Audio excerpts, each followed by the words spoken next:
Юл Бринер, король театра и кино. Je crois que tu en parles 16 ou 17, non? Non, 11. 11, pardon. 11 seulement.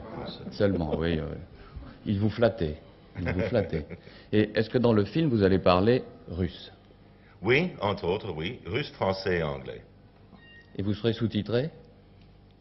Oui, oui, oui, oui. Plusieurs fois. Oui, oui. Est-ce que vous pouvez, Yul Brynner, parler français avec l'accent marseillais? Je vais vous demander pourquoi. C'est parce que votre metteur en scène est marseillais. Non, sûrement pas. J'ai beaucoup de mal à faire des accents dans toutes les langues que je parle, parce que dans toutes les langues que je parle, j'ai un peu d'accent déjà. Alors d'imposer un autre accent sur le mien, ça devient un peu impossible. Et quel accent? Parce que sur ces 11 langues que vous parlez, quelle est votre langue naturelle? Il a oublié. Je ne sais même pas. J'ai un accent qui est assez indéfinissable, comme vous l'entendez. J'ai un peu d'accent en français, j'ai un peu d'accent en anglais, et ainsi dans toutes les langues. Et je ne sais pas d'où il vient cet accent. Il vient de moi, sûrement. Bon, ça se voit, ça s'entend. Vous parlez 11. Les premières 7 langues, j'ai appris avant l'âge de 8 ans, sans me rendre compte que je les apprenais.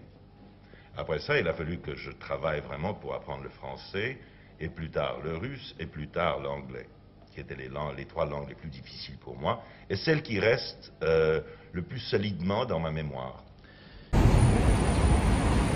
На Алиутской улице, между зданиями железнодорожного и морского вокзалов и зданием краевой администрации, находится памятник Юлу Бринеру при рождении Юлию Борисовичу Бринеру.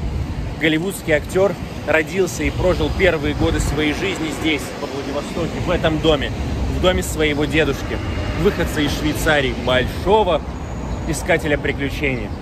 И, кстати, именно Бринер, вернее, фильм «10 заповедей», где он сыграл фараона, и еще картина «Принц Египта» приходили на ум, когда я шел по тонкой полоске суши к маяку, по ночному Владивостоку.